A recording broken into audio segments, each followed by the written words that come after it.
Hey there, dear listener, it's Aufhe Bunga Bunga, the global politics podcast at the end of history. Or you could call us BungaCast for short. BungaCast is myself, Alex Hochuli, Philip Cunliffe, and George Hoare. Back in episode 113 that came out towards the end of March, we talked to Richard Williams about global cities. You know, those capitals of capital that have this distinctive globalness about them. The creation of those places is driven by the need to attract transnational capital.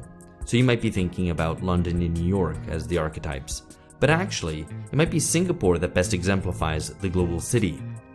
In fact, you've probably heard some neoliberal snob in a polo shirt ask why their country isn't like Singapore, or argue how, if only they adopted more free market policies, they could be rich and developed and clean, just like the Southeast Asian city-state. Singapore is a free market utopia, and its model is accessible to all. And although these arguments are maybe more frequently found amongst the elites of developing countries, you've no doubt heard it in the rich world too. Well, today we're talking about why this idea is a myth. We're discussing the uses to which this myth is put, and learning about the reality of Singapore, which, as we'll find out, is pretty different to the fetishized object that obsesses the neoliberal fever brain. To help us out, we've called up friend of the podcast, Lee Jones, who's back on. Now, before we go over the discussion, if you're a patron of Aufhe Bunga Bunga, you're hearing this on early release at the end of March. If you're not, you should know that patrons from $5 a month and up get around 2 original episodes a month that only they have access to, where we go deeper on some issues, often with the help of our regular guests. If that sounds like something you'd like, go to patreon.com/bungacast, and if you're already enjoying it, please review the podcast on Apple Podcasts or wherever you get yours. Or indeed, tell your friends about BungaCast. Word of mouth is always great. All right, on to the myth, the fetish, and the reality of Singapore.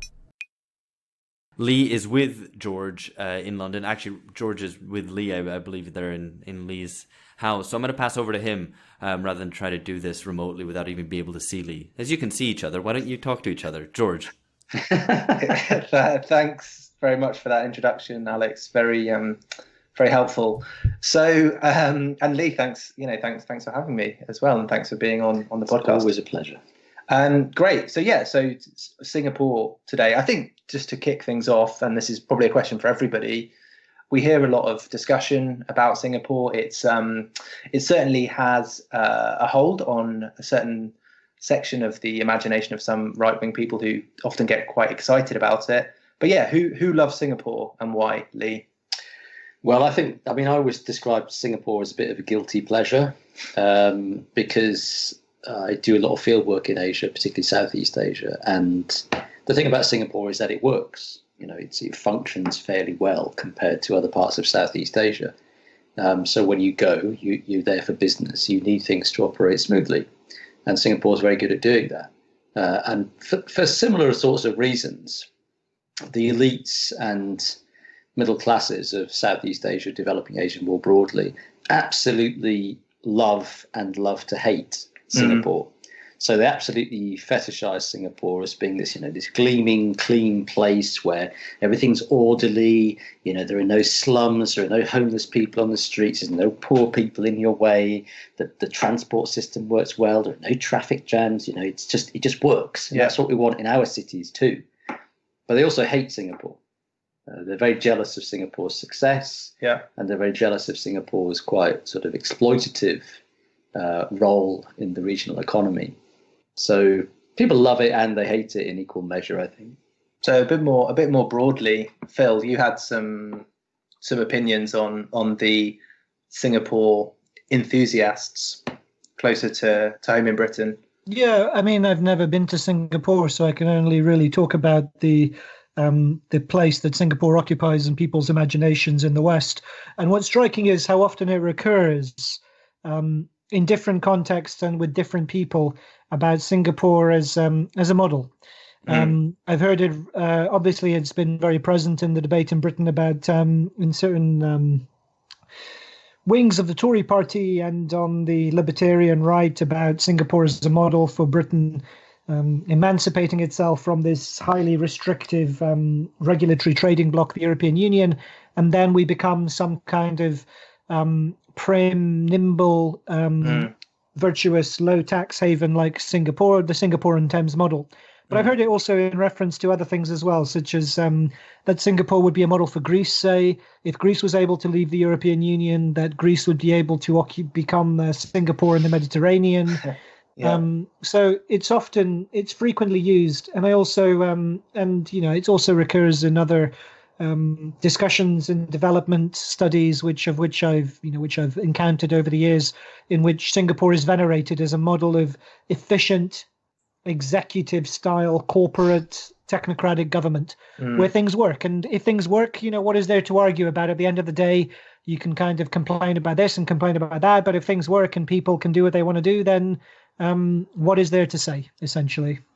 Professional, clean, just works. I mean, who can disagree with that? Alex, any thoughts? Well, I mean, I think it's even more egregious in developing countries or emerging economies as well. I mean, my experience in Brazil, and to a lesser extent examples elsewhere in Latin America, and I'm sure this applies in Africa and everywhere else, where local elites in an economy and in a society which is vastly unequal, basically trying to do everything possible to escape from any national and democratic constraints, state intervention in the economy, will just salivate over Singapore and use it as an example to argue for selling off state industries or cutting social spending or lowering taxes, having lower wages, opening the economy to foreign direct investment, deregulation, doing away with any sort of economic planning or role for the state in the economy, and just basically bending over for international foreign capital and hoping that it fills your holes.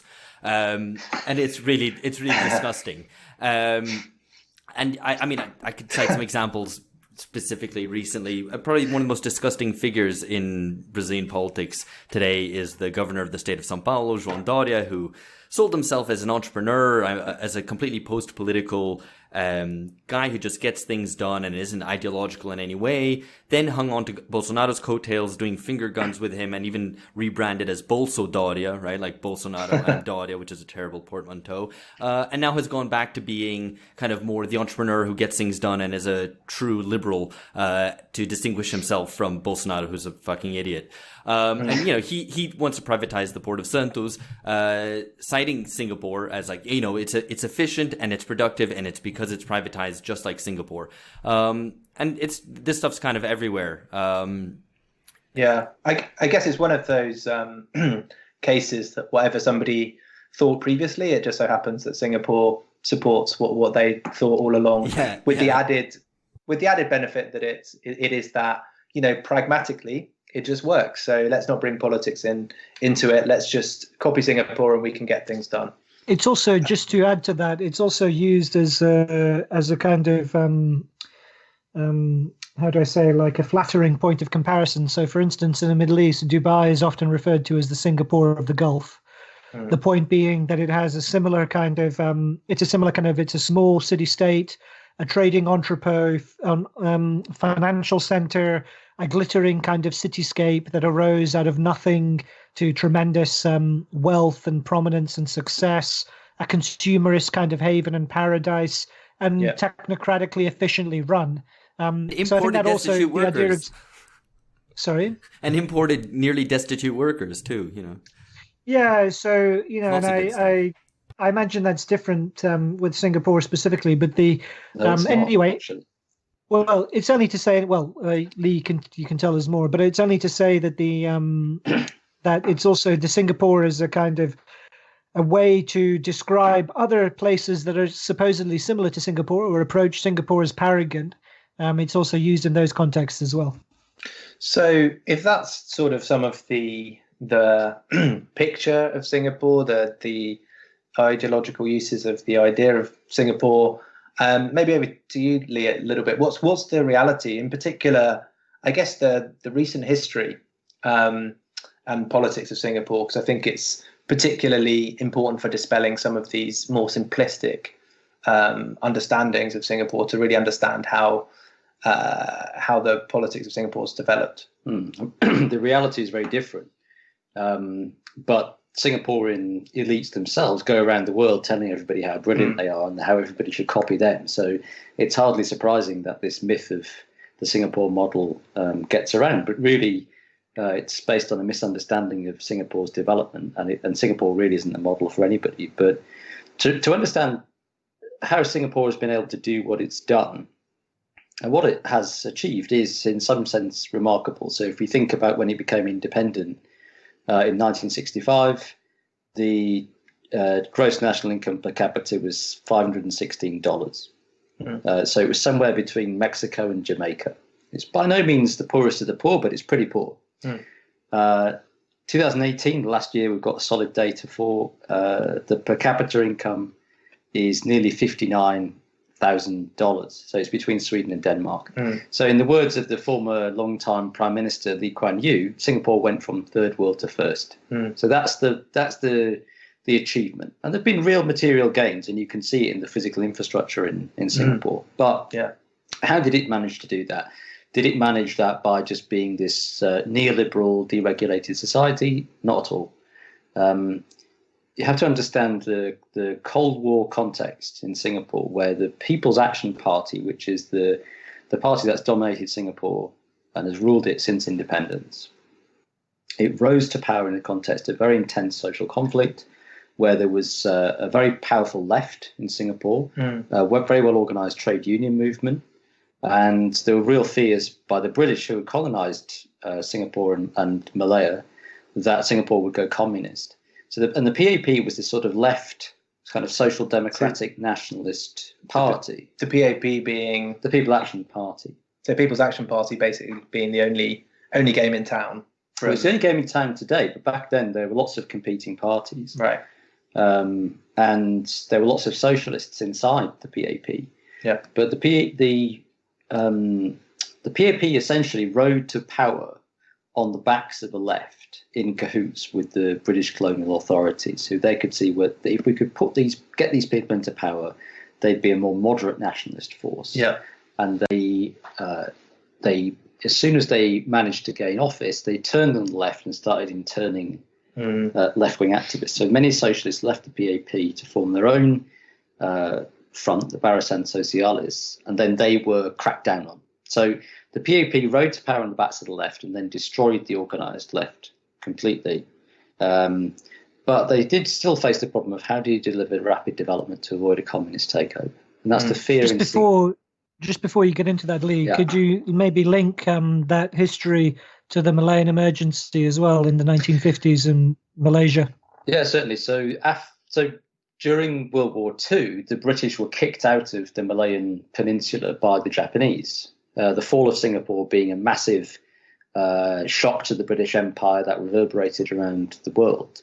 And the British came back after World War II, but they found that they weren't very welcome by particularly the Chinese population. So lots of Chinese and Indian labourers had been brought to the Malayan Peninsula to work in different forms of mining and plantations. And the Chinese, basically fleeing the Japanese occupation, had taken large parts of land and were farming it for themselves. And they were really the base of the Malayan Communist Party. And the British fought a vicious colonial war against the Malayan Communist Party to make sure that they were defeated before they handed power to moderate local nationalists. And initially, Singapore achieved independence as part of the Malayan Federation in 1963.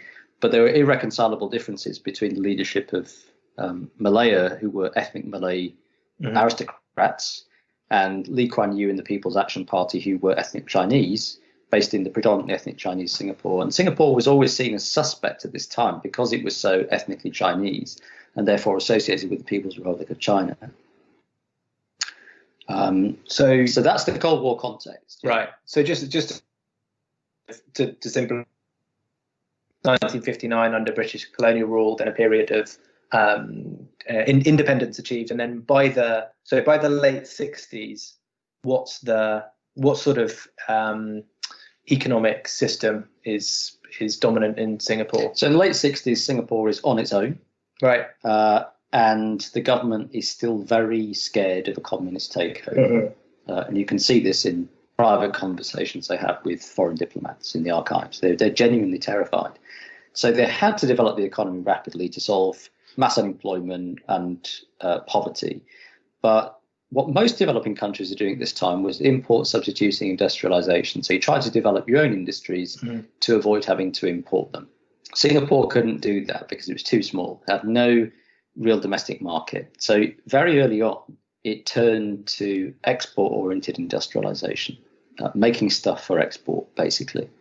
But the PAP also, there were certain political constraints to this. The PAP were very distrustful of the ethnic Chinese bourgeoisie. They didn't think that they were sufficiently patriotic as part of it. They were suspicious of their loyalties, but also they thought they were just a kind of rentier class that weren't really going to industrialize Singapore.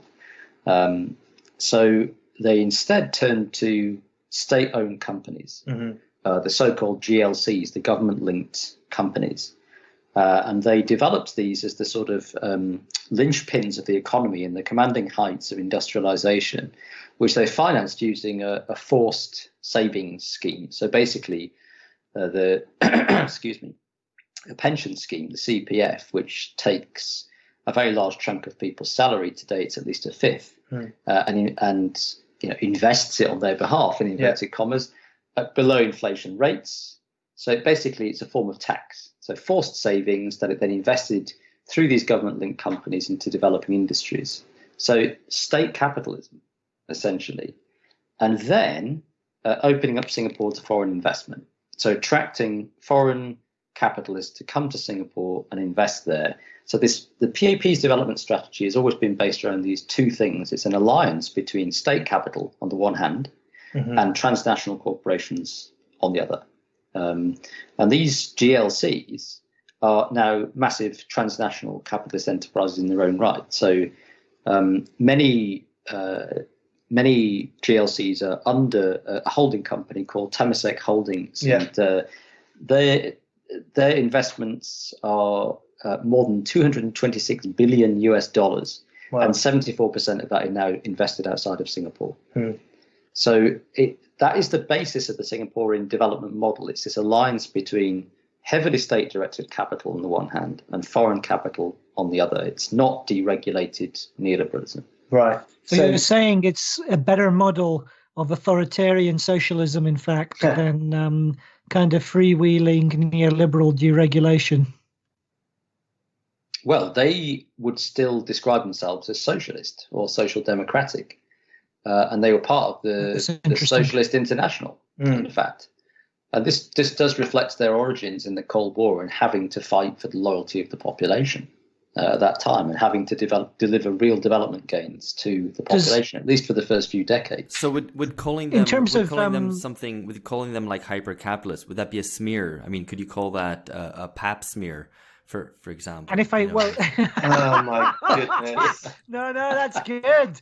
That's good. Alex had been waiting on that for 10 minutes, developing that. Just waiting for the opportunity for someone to say. Anyway, yeah, that's out of the way now. We can get on with it. To come up with bad jokes. I want to add a serious kind of codicil to that, which is that in terms of say social policies on the family or on housing.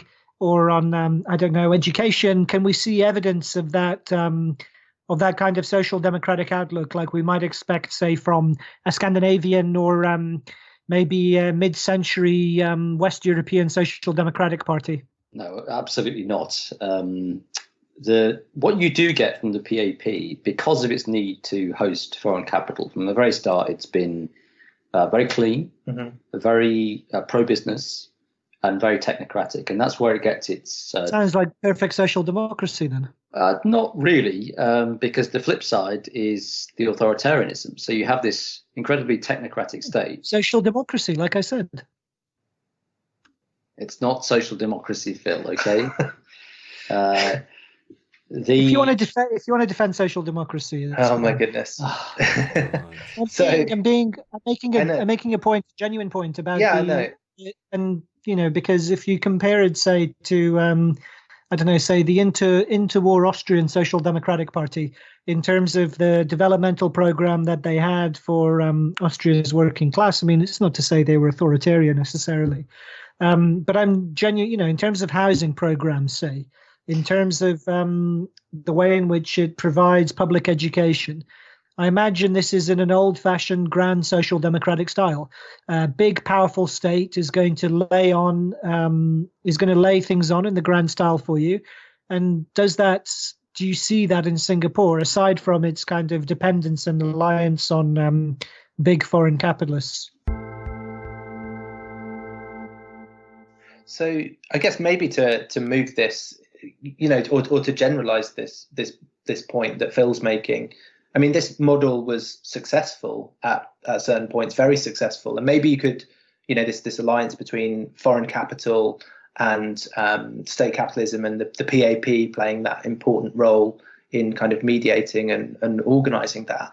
Maybe just if you could tell us a little bit about, I guess, the periods at which this had been relatively successful, and then whether it's still quite successful now. And by successful, I mean in terms of some things Phil was talking about, like a big welfare spend and some of the things that some people might associate with a social democracy working well. I mean, I suppose the point that Phil's getting at is it has some truth in it, in that the Singaporean state can be seen as a corporatist state in the sense that it has deliberately brought together the state, business and labour.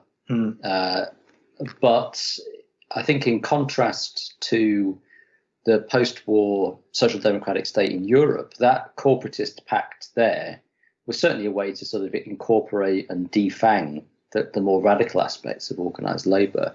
But it was also a recognition of organised labour's power. And it was an expression of a class compromise. And in Singapore, the left was defanged and the trade union movement tamed really prior to its incorporation. So there's a huge emphasis on social stability and international competitiveness. Strikes were outlawed in 1967, and the Trade Union Congress is headed by a government minister. So it's a state-organised trade union. All of the laws, all of the trade unions are outlawed. Foreign businesses sit on the wages council that sets wages in Singapore. And there's widespread repression of civil and political rights. So that's the sense in which this is very much a state-dominated form of so-called social democracy or corporatism, where the state is the dominant actor because the business class is very weak, and labour, organised labour movement is deliberately weakened by state intervention. So it's very much directed by the party state itself in this particular case. So I mean, I guess that that already kind of punctures the neoliberal, the kind of corporate neoliberal illusion about Singapore. Going a bit further, then, with respect to questions like basic civil liberties, freedom of speech, freedom of association, how far do they fare in Singapore? I mean, I've heard stories, but I suppose it would be useful to hear something more concrete. Yeah, we were talking about this before we started recording, Lee, actually, the vandalism law, the Public Order Act. Maybe just tell us a little bit about this, I guess, some of the manipulation of the political process that the PAP engages in, and some of this, I guess, political control that it exercises. Yeah, so Singapore is formally a Westminster-based system. It has a president, but it has a parliamentary system of regular elections. But it carefully gerrymanders the elections in various ways. And it also massively controls the political and civic spheres. So obviously it controls the trade union movement. All civic associations have to be registered and approved by the government. And they may not engage in political activity as a condition of their registration. So civil society becomes its most depoliticized. They just talk about how we can green Singapore, but we don't talk about environmental policy, for example, or corporate policy. And then in terms of opposition parties, they're constantly kept on the back foot. The government will call a snap election when the opposition has no means of organising itself. They'll sue opposition. They will sue politicians. I mean, this is what, there's a rule, not rule of law, but rule by law in Singapore. So if you are deemed to have defamed a government minister, that's a crime. And you can be hauled before the court, imposed with a massive fine that bankrupts you, which disqualifies you from public office. So significant opposition leaders are dragged through the courts and disqualified. So there's no sort of illegal disappearing of people, and it's all done perfectly by the book. And they get very cross if you say that the Singaporean courts are not perfectly above board. But this is a manipulation of the legal system to shut these things down. They maintained colonial era Internal Security Act to lock up their opponents, and they were rounding up communists as late as the late 1980s. You mentioned the Public Order Act. That allows a gathering of one person to be regarded as an illegal assembly. So I'm not quite sure how you assemble one person. Well, it's quite easy. You're pre-assembled. Yeah, Avenger assembled, just Avenger single. You can be locked up for that. Vandalism, that can cover things like sellotaping a sign protesting against the government to a bit of public transport, for example. So there are all these kinds of repressive laws. More recently, laws against fake news, whereby the government can basically decide what fake news is, and anything they don't like gets outlawed. Massive control of the internet. It's a highly regulated society where there is really no freedom of speech. There isn't really academic freedom. I guess so I think it was last year that any film with a political content was made illegal just to watch, let alone produce. And already by 1974, the government was basically owning the means of communication. But I guess the question is, does this have is there a sort of an additional self-censorship element? Because all of these means are illegal, right, or rule by not of law. So does it mean that, I guess, any dissent is pre-crushed or pre-pushed down? There's an element of self-censorship, and there was a period, let's say from around 2005, where the government tried to show that it was easing up on this censorship and that it was encouraging a more liberal society. And then people felt quite anxious because they weren't quite sure where the red lines were anymore. And what you tend to find is an institutionalized cowardice in Singaporean society, that people will err on the side of caution because they're not quite sure where the red lines are. And those red lines have really tightened in the last few years as challenges to the PAP government have mounted. But I wanted to just come back to what Phil was asking about housing and social services and things like this, because I think this also shows another important dimension of both what the PAP did for Singapore, but also the way that they did it, because housing really symbolises their intervention in the economy. So something like 80% of Singaporeans live in public housing.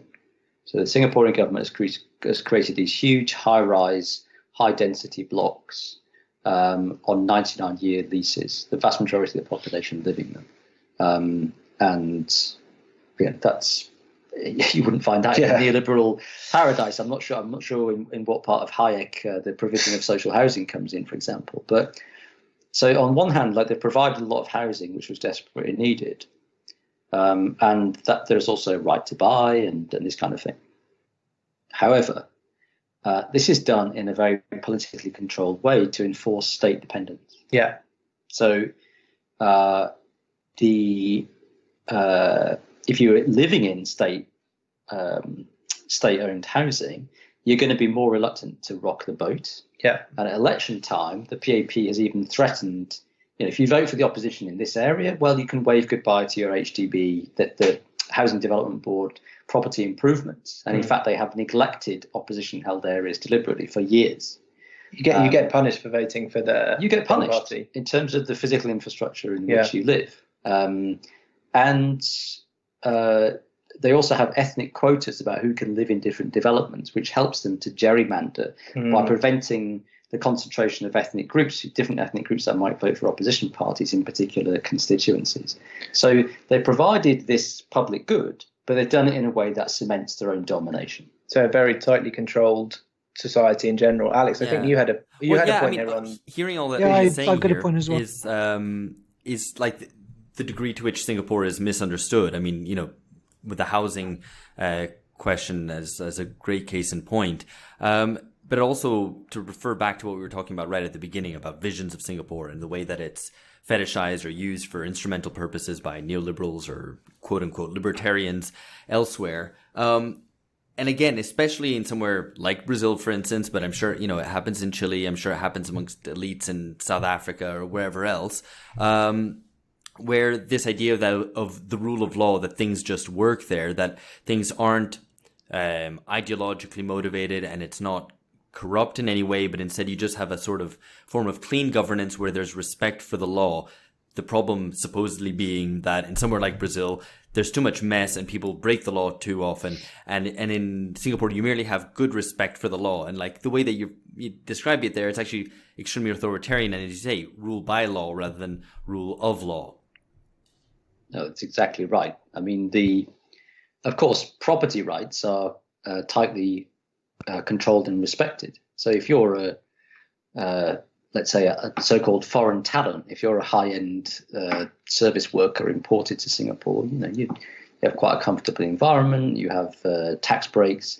If you're a foreign investor, you're not going to be expropriated. It's a haven for people like that. But if you're interested in social justice or equality or campaigning against anti-gay laws, for example, homosexuality is still illegal in Singapore, then you can easily face the long arm of the law, because laws can be easily manipulated by the PAP because it dominates Parliament, and it can be constantly claiming to be above board. So it's always acting within the law, and it's all rule of law, but it's rule of law for certain interests and not others. So what model does it, if it's not the kind of the neoliberal fantasy model which is often presented, it's based, like you say, on a kind of Cold War era social democratic authoritarianism, state-led developmental. What comparators or what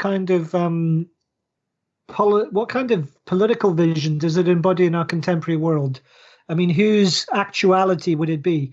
Because I imagine there are plenty of people who would quite like the kind of the housing policies of Singapore, the extent of state ownership of land and property, who would quite like the scale of state intervention in the economy.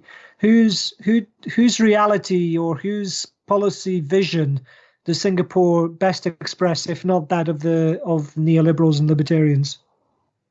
I mean, it really expresses its own. It's a sui generis case, I would say. It's not really a model for anyone else, despite its own proclamations to the contrary. But I think in some ways it does encapsulate a particular model, which is the marriage of authoritarianism and capitalism. For years, the debate in Southeast Asia and more generally in political science was around modernization theory and the idea that capitalist development would bring about political liberalization. And although that's always been a completely dubious idea, it is a zombie idea that's very hard to kill. And what Singapore shows is that capitalism and authoritarianism can go very nicely together, and they have done for many years. In some ways, the Singaporean model is the ideal shell for capitalist development. But what about capitalism and social democracy then? Because it seems to me that's part of what you're describing, and perhaps even a multicultural paradise with this authoritarian state overseeing ethnic quotas, for instance, and ethnic harmony. Well, I'm not sure about ethnic harmony. I mean, they're very sensitive to interethnic tension, and that involves a lot of deep intervention into civil society and even eugenics policy. Well, even eugenics policies. I mean, I don't think it's multicultural in the sense that we understand it in the West. Early leaders of the PAP said that what's required on the people of Singapore is a collective lobotomy. They were required to not identify with the places from which they'd come. If you were Indian or you were Tamil, you should not think that you have that culture and you have that external orientation. Similarly, if you're Chinese, ethnic Chinese, you should not think of yourself in that way. And there have been attempts over the years to get people to stop speaking their own dialect, if they're Chinese, for example, and to reduce the expression of religion and culture. And when the birth rate for the ethnic Chinese started to decline from the 1980s, there were essentially eugenics policies introduced to try to encourage Chinese women to have more children. So that is a far cry from the image of multiculturalism as developed in the West. This is one of a very coercive authoritarian state that is trying to forcibly reorient people and to get them to identify as Singaporeans, not first and foremost as people of a different culture. So this was a very interventionist, just a bit more detail on this, very interventionist education policy, with IQ tests streaming from the age 9, sterilisation of women with inferior genes. This was very unpopular, though, wasn't it? During the Singaporean Second Industrial Revolution, there was pushback against some of the policies you just. These were not popular policies at all. The government did retreat on some of these, but I think also that those kinds of policies pushed in the 80s and the 90s, they interfaced with an earlier period of fetishization of the Singaporean model, which was the Asian values debate. And you might remember this from the 1990s when, Southeast Asia was absolutely booming and everybody was banging on about the tiger economies and so on. This was before China really took off and all the attention was there. But what the leaders of places like Singapore and Malaysia were saying was, well, it's all because of our wonderful Asian values. Right.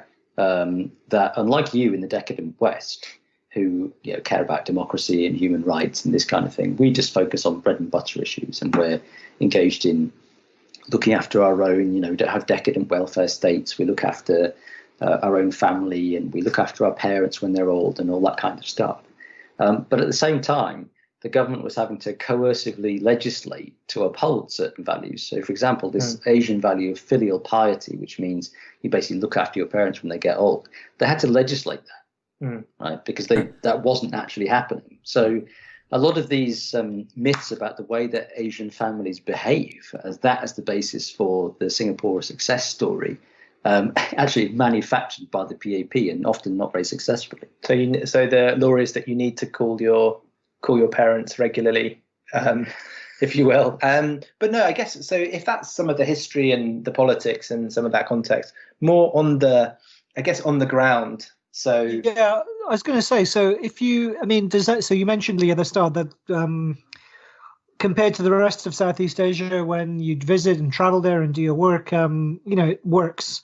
But what's the do any of these kind of bizarre pathologies, do they break through into the surface of everyday life when you're visiting Singapore? Yeah, they do. And I think this is where, Singapore is not this weirdly freakish, totally unique model. In a sense, Singapore, because of its very small size and its intense and rapid capitalist development, it has many aspects that are familiar to those of us who live in advanced capitalist states, which is that the contradictions of capitalist development really show.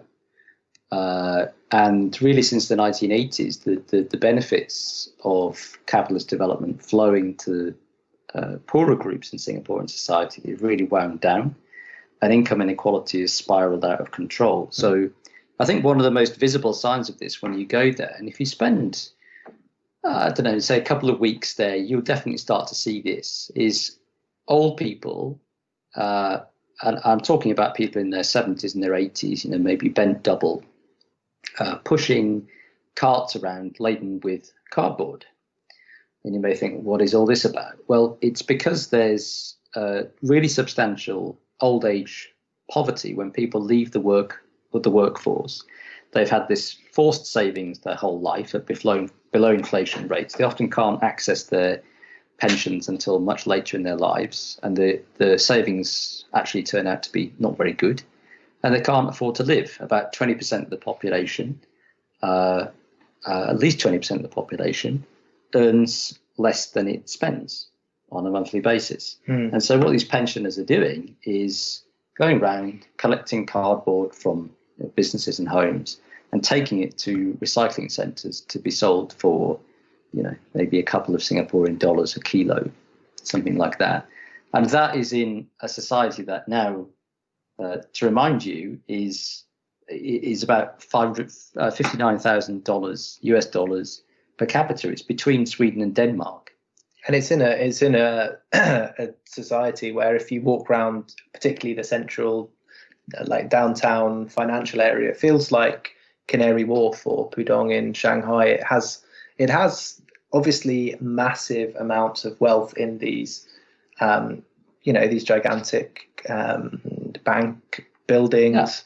And everybody says it's very clean. There's enormous concentrations of capital and wealth in Singapore, alongside really substantial poverty.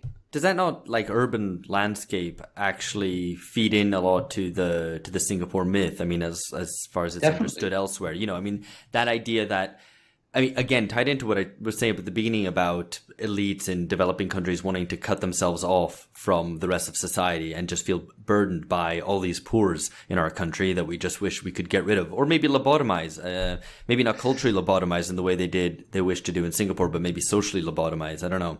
But, just turn them into worker drones. But Singapore, like the streetscape seems to also be like, this would be great if we could just get rid of all these homeless on the streets, for example, and have this nice, clean society that we know if we were left alone, if us white people, us elites in these countries were just left alone, we'd be able to have a Singapore. So why can't we just turn the whole of our whole country into Singapore? I mean, of course, you're right. But it's not just white people, I would hasten to add. It's certainly the elites in Jakarta, for example, hate the informal settlements in Jakarta and would like them to be completely eliminated. And they have Singapore in mind, and they explicitly cite Singapore when they do, slum clearances, as they would call them, force people out of the city and then redevelop them into these, gleaming new high-rise developments. And I think, lots of people know the Singapore skyline as these very high-end prestige buildings. I think, didn't you, George, stay in the Marina Sands when you were there, which is this hotel which is these very high skyscrapers, and with a ship perched on top of them. Please share about your capitalist experiences of Singapore, your well paid for, well heeled cosmopolitan visits to Singapore when you exploit the international workers of Singapore by being there and living in these high rise hotels. Tell us, please. Well, I mean, all I can say is that if you do stay in one of these extremely opulent international hotels, you can look out over these gardens by the bay, which is this incredible, slightly alien landscape, and you can look it up on Google and see some of the images, and you can see that on one side, and look out over the bay and see the ships kind of collecting in the bay as they're about to come into Singapore, and look the other side, and you have all of these extremely polished financial buildings, and it is quite a sight. But one thing, and I think we talked about this a bit before we started recording, is that it's quite boring, and then this is a problem for the foreign talent that Singapore wants to attract and to retain, is that actually you kind of you go out in the evening and you try and see what's going on in downtown Singapore, try and see what's up. And there's not a lot really going on. And this is a problem that the Singaporean government, the PAP, have recognized, right? They want to make it more exciting to tourists and to foreign talent and to Singaporean talent. Yeah, that's true. I mean, they do realize that all this state control has made society very sterile. It's not very creative. They don't really develop their own creative industries or technological breakthroughs and so on. And so really for economic reasons, for very cynical economic reasons, they've started to try to liberalize a bit. So they've got this joint liberal arts program with Yale. So they just need to import a little bit of California into Singapore, and then you have the real there's an element of that. There's no doubt there's an element of that. And that combines with the meritocratic ideology of the PAP, that they say the reason why we're in office, the reason why we are best placed to take all these decisions and everybody else should basically shut up, is because we're the smartest guys in the room and we've risen to the top. Meritocratic ideology is at the centre of the PAP's ruling strategy. Meritocrats aren't cool, are they? I mean, they're trying to get Yale really boring. And that's how they're going to be more interesting. But you were there for 4 days. I think you were bored. I was there for a longer period when I had a fellowship at the National University of Singapore. I think they invited me by mistake, and I got bored. And it reminded me of when I was an undergraduate in Coventry, the University of Warwick, there was a Coventry tourist board, and they listed 10 interesting things to do in Coventry, and one of them was to go to Birmingham. And what the interesting thing to Birmingham. do in Singapore, exactly, desperate. So the interesting thing to do in Singapore is to leave Singapore. God, and that's what lots of people do. They fly EU, Southeastern EU supporting Remainer snobs. What's wrong with Birmingham? Nothing at all. I can't believe you guys. It's the second city. It's the second city of the UK. Slandering the noble Brummy people with your disgusting comments. There's nothing wrong for listeners who don't know the UK very well, because I know you guys are all over the world. Phil's comments can just be safely ignored, actually. So just in case you're wondering. That's right. I'm the only one who's standing for the people of the North and the Midlands here on the podcast. That's fine. Please. I'm actually the only one that's from either of those places. You could stop trolling me now, Phil. No. It is boring. It is boring. They've tried to develop more of a cultural life, but the fact is that it's always within restraints, and lots of people find it a very dull place to live.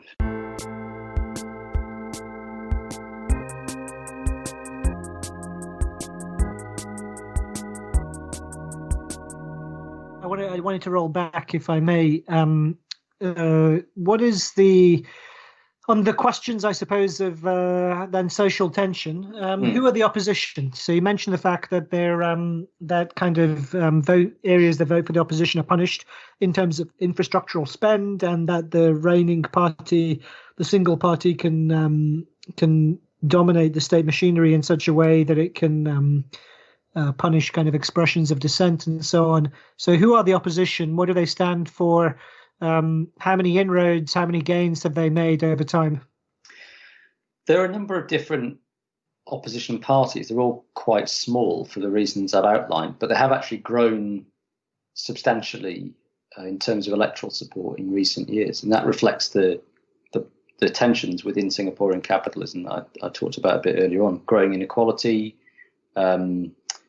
concern about pensions, concern about overcrowding of houses and public infrastructure, concern about high rents and cost of living, partly because Singapore is a very high immigration society. A third of the population are immigrants. And obviously a lot of investment can also flow into Singapore, into real estate. So that's really driven up the cost of living, and wages are held down to support an export-oriented economy. So all those tensions are really combined. And in the 2006 and 2011 elections, the PAP lost a combined, I think, 15% of electoral support. So the 2011 election was its worst in history. It still got 60% of the vote, but that's low for the PAP, precisely because it's so dominant. The main opposition is a sort of motley array of the sort of middle-class liberals who are committed to just a more free democratic society and organised around tropes of democratic accountability and, more freedom and that kind of thing, a kind of principled position.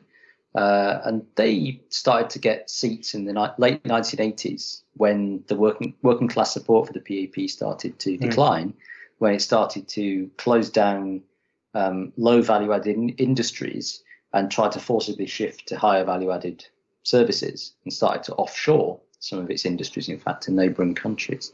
But more recently, the party that's emerged to prominence is the Workers' Party, which is trying to represent the position of people who are more poor and marginal in Singapore, and has really campaigned probably most prominently around the issue of population and immigration. So again, this is another parallel to other advanced capitalist states where the left has been destroyed, i.e. all advanced capitalist states, where immigration becomes a really important flashpoint for anger and dissatisfaction with a regime that seems to be heedless to the concerns of marginalised groups and seems mostly to be filling the boots of the well-heeled professional middle class and capitalist class. So that became a real flashpoint in the 2011 elections in particular, which resulted in the big loss in the share of vote, but not a big loss in terms of seats overall. And that was a real shock to the PAP, actually. Yeah, I guess given this, possibly declining, but still secure PAP hegemony. I mean, I guess Alex, you had a question on, I guess, the adoptability of the Singapore model in other contexts. Yeah, I mean, I think it was discussed by right-wingers at the time of Brexit, or rather in relation to Brexit, that, you could create a Singapore on Thames. It's also been discussed, I mean, as I've already mentioned, used in Brazil as an argument that Brazil should privatize any state-owned enterprises, completely ignorant of what the actual Singaporean reality is, as Lee's described. But thinking less about the Singaporean myth, as we've already discussed, it's kind of departs quite strongly from the reality. How much is the Singaporean reality in any way an adoptable model, or alternatively, how much does it presage a certain future for the rest of us? So I think the answer, there's two parts to my answer to that question, I guess. One is that I really don't think Singapore is a model, because anybody that thinks that there is such a thing as a development model that you can copy from one place to the next is not thinking about development in the right way. So, and they're not thinking about development in a Marxist way, and that's the way you have to. Maybe they're not thinking. Maybe they're not thinking at all. It's possible. It's easier to have a model, because then you just say, on to the next stage. That's true. Can I just one anecdote on not thinking? Just because I was looking up some examples of people saying really stupid things about being like Singapore.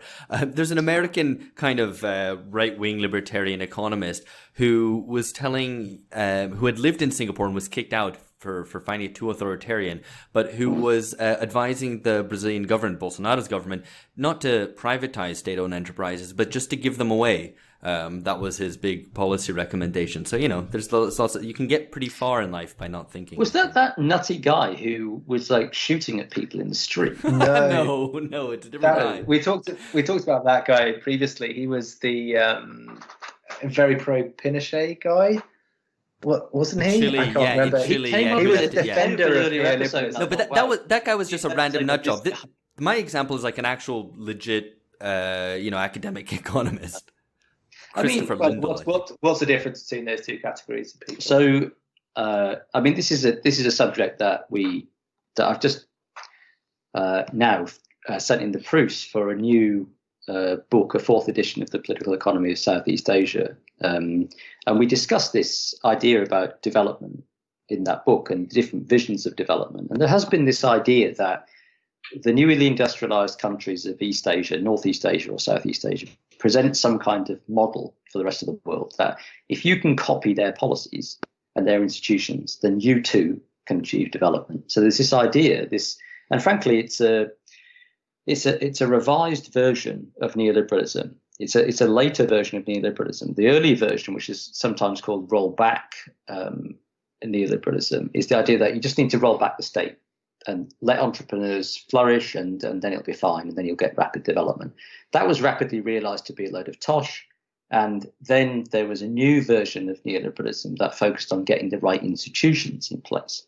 So it wasn't about less state, but it was about getting the right sort of state. So if you could have the right policies and the right institutions in place, then you could get developments. This is the whole good governance, the new institutionalism, new institutionalist economics, all that kind of stuff is focused around getting the right policies in place, and then magic things will happen. Now, the reason why that's bollocks, to use a technical term, is that you can only develop under certain geopolitical and historical circumstances within the overall development of capitalism. And that's what Singapore did. So it had a unique position in the early Cold War, because what it was doing was providing a safe haven for international capital at a time of immense social unrest elsewhere in the region. So don't forget, there was still communist insurgency in Malaysia. There was an attempted communist coup in Indonesia and a massacre of over 1 million communists in Indonesia in 1965. There was communist insurgency in Thailand, in the Philippines. There was the Indochina War, the Vietnam War. And, Singapore was this safe haven. It was a place that was technocratically governed, clean. Yeah. It provided a safe haven for people that wanted to invest. And it also benefited from British security umbrella. So the British were based in Singapore until the 1970s, until they withdrew, and then subsequently the American security umbrella. So they were able to exploit that, and also their position as an entrepot in the region. And then later on, they were able to exploit the first round of liberalization of global investment, what we now call globalization, offshoring of industry and investment, and they were able to tap that. And then later on, because of their gains at that point in time, they were able to transition into high-end services and so on. So you can't abstract its development gains from that historical context. You can't just copy what Singapore did, because the context today is completely different from the context where those policies worked. Yeah. And those same policies wouldn't work in Singapore today. I think that's a really important point. And I mean, I guess my take on this is that if you're talking about whose capitalist utopia is Singapore, it's always foreign capital. It's not domestic capital, because the Singaporean domestic capitalist class is quite weak for a number of reasons.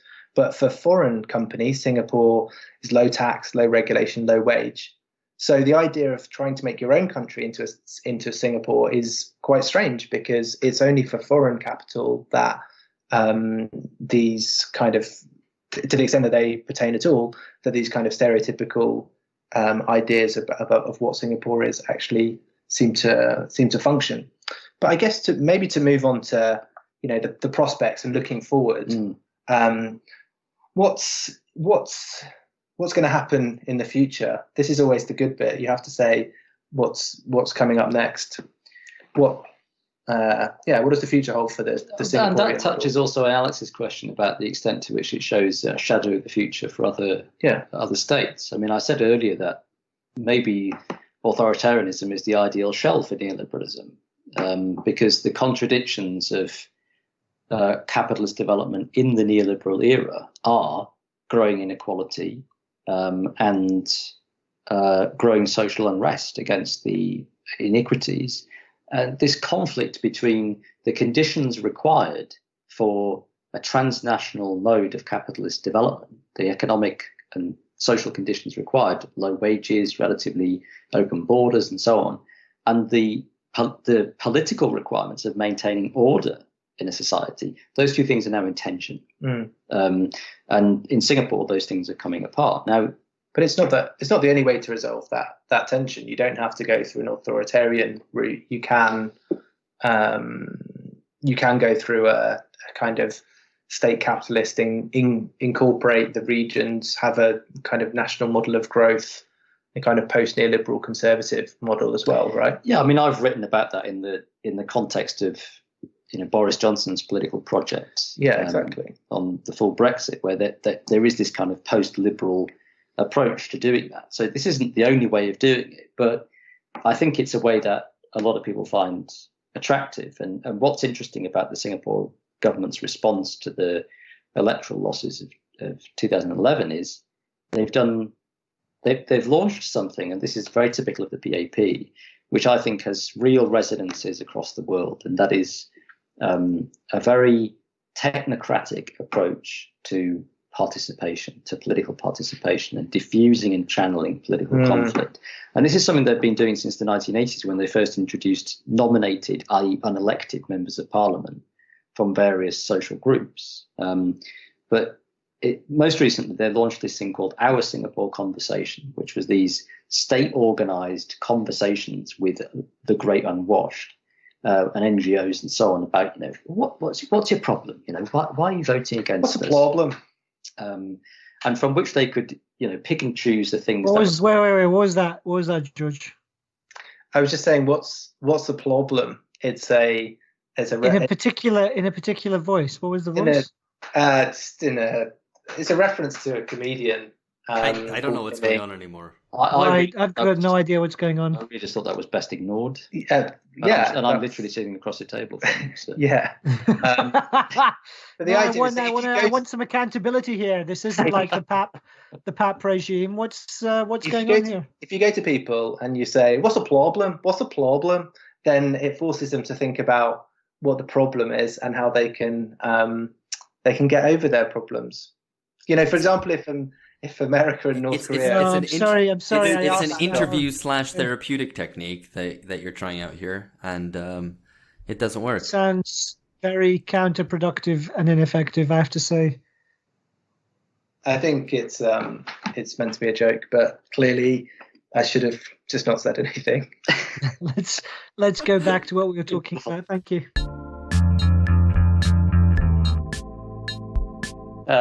So was I saying, the technocratic participation. So they launched this thing called Our Singapore Conversation.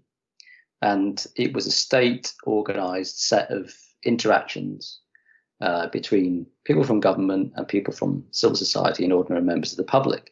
And it was very much controlled by them. And this is very typical of them, that they take what are political issues, which are fundamentally questions about who rules, why, in whose interest, and so on, and turn them into technocratic questions of policy that they could respond to. And lots of people, opposition denounced this process, but it was relatively successful in coming up with a series of alterations to government policy, including quite substantial increases in state welfare, particularly for the poorest in society. And so that's another way in which Singapore bucks the right-wing or libertarian idea that welfare spending is actually increasing in Singapore to try to buy off societal discontent. Still not sufficient, but it has increased. And there's no way that they would have done this in the 90s, because supposedly Asian values were all about self-reliance and so on. But the thing that's interesting and is a model is not the increased welfare spending part, although I think there's always an element of material concessions to buy off dissent in any attempt to maintain hegemony. The interesting thing is the technocratic participation that tries to depoliticize and channel political discontent into safe routes that can be managed and controlled by incumbent elites. And the obvious parallel is to France, where President Macron held his I see what you did there. His great national debate. You remember, after all the protests, the Gilets jaunes protest and so on, he said, "Okay, we're going to hold these great debates all around the nation. I'm going to go around and I'm going to listen to people, and through that we'll decide what the problems are, and then I'll make the policy changes." And this was, could have been copied from the PAP playbook. He determined the terms of the debate, he determined the questions, and he did most of the talking. And he comes out with this slate of policy reforms and says, "Oh, I know what all the problems are, and here's my solution to society's ills." And there's a parallel process going on at the European Union level. I mean, I think there's this is going to be my prediction, that things like citizens' assemblies, citizens' juries, forms of participation without binding decision-making power, those are going to increase and be defended by the left across Europe. I think that's true, and the place to look on this is Gary Rodin's work, and Gary's the person that I've learned almost everything about Singapore from, and has written a great books on accountability and participation, including one very recently, and it has enormous resonance for the rest of the world, because what he's saying is, look, there's different ways, different modes of participation. Some of them can be democratic, which are all about recognizing the sovereignty of the people. But there can also be other modes of accountability and participation that could be moral, could be moralistic. Our politicians should be morally upright. They should be not corrupt. And also technocratic modes of participation. And we already inhabit that. You think about the way that we are consulted all the time. Every time there's a bill, there's a formal consultation. It's a consultation in the age of consultation. Some left populist parties thrive on this. I mean, I think it's going to be a real challenge of how to differentiate the democratic modes of participation from the formalistic or the moralistic or the technocratic ones. They're all about, can I just say, it's all about where power lies. So in democratic modes of participation, the power lies with the people. In technocratic modes of participation, the power lies with the elite, who get to set the terms of the participation and can therefore channel it in ways that maintain the status quo. So on this democracy point, Phil, you had a question or a point around Hong Kong to bring in here. Yeah, it was too. So I mean, the other or a similar model, I suppose, on the global stage comparable to Singapore was Hong Kong, at least until recently, until the mass protests in the last couple of years. The idea of a city-state, incredibly efficient, incredibly wealthy, cosmopolitan, sophisticated, open, mercantile trading, capitalist, technocratic. All of this was, and low taxes, low regulation, open to business, good for growth. All of this was very similar to Singapore. And then it's exploded into something else. Off the back of an extradition case, it suddenly kind of metamorphosed into this roiling democratic struggle for political rights, for greater representation, astonishing scenes. And we had a previous episode about Hong Kong where we talked about the kind of unevenness and contradictions of this rapid political transformation. But nonetheless, I mean, anyone who has any kind of democratic instinct would be heartened and enthused by the tremendous kind of roiling of transformation and popular upheaval in Hong Kong. So I guess what I'm getting at is, there we had the kind of the image of Hong Kong as this efficient technocratic neoliberal paradise was shattered, and it turned out that underneath that there was this tremendous kind of turbulence that had been unsuspected hitherto. And so I wonder if Singapore is in a similar way. Is it got subterranean currents at work that might shatter the image of technocratic efficiency? I mean, there are some parallels, and my friend Toby Carroll, who you interviewed about Hong Kong, had lived in Singapore previously and sees many parallels between the two countries. But I think there are some differences in that Hong Kong is much more unequal, and that the poverty and the slum conditions of housing in Hong Kong, I think, are substantially worse. That the Singaporean regime is actually much more responsive to the people. So if you look at the way they've adapted since 2011, for example, there is a sense in which, they say, well, the democratic system that exists in Singapore, although it's constrained, has an important signalling effect. It signals to the PAP, you need to adjust your policy in order to stay in power. So it keeps them on their toes. Whereas, of course, the Hong Kong system is not really democratic at all, thanks, of course, to the British, who left it without any real functioning democracy. And the other big difference is that, as Toby discussed with you, a lot of the unrest in Hong Kong takes the form of an anti-mainland Chinese protest. So it's an increasingly separatist and nationalist protest that seems to say, well, there's a Hong Kong identity here, Cantonese and a particular form of identity that we don't want anything to do with you. I mean, I remember being in the umbrella movement's camps in 2014, and there were posters that displayed the mainland as a turd, and it was really vicious, nasty stuff. And it's only got worse since. And separatist sentiment, the idea that Hong Kong should become independent, has risen to 40% or more.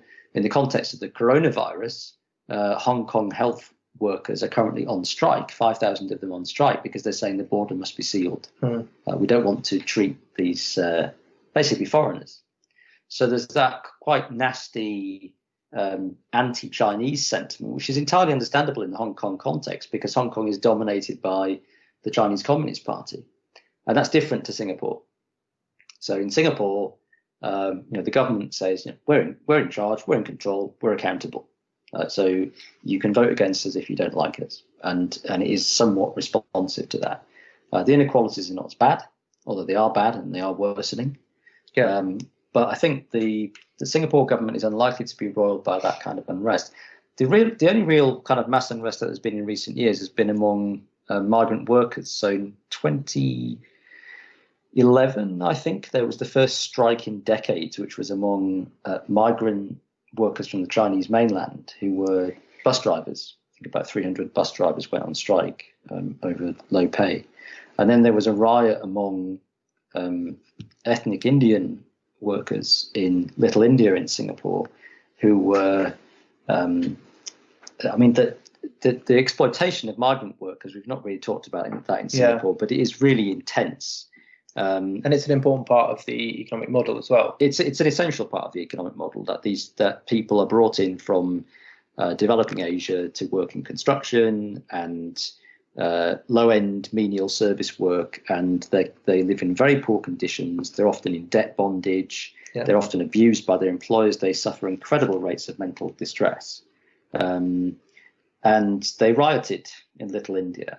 And both of these incidents were massive shocks to the wider population and certainly to the regime, because they're simply not used to any mass gatherings or unrest. And crackdowns followed. And it certainly but it also fed into an anti-immigration sentiment.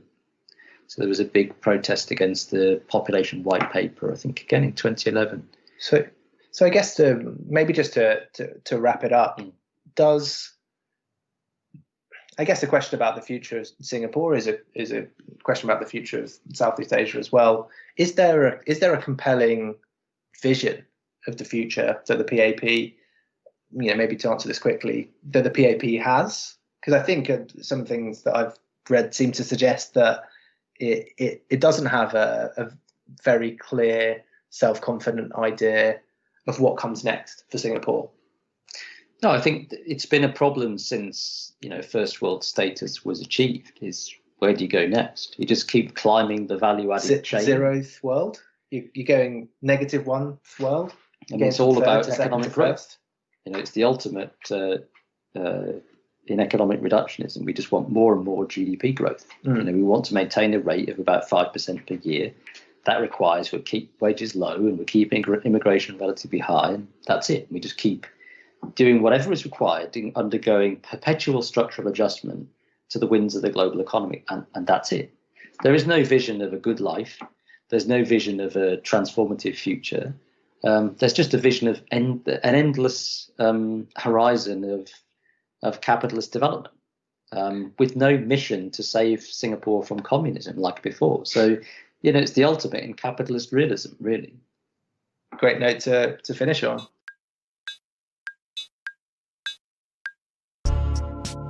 If you've got any more questions about social democracy or any oh, suck my fucking Brazilian balls! You fucking burly, bro, cocksucking motherfuckers! You can all fucking, go and live in fucking Singapore if you like social democracy. Watch out, Phil, it's the 1920s. It's 1920s. The social democrats are gonna fucking betray you. The social democrats are gonna betray you. Watch out, Phil. Social democrats, let's go to fucking chat. We love their high-priced fucking built things in Singapore. You fucking cocksuckers.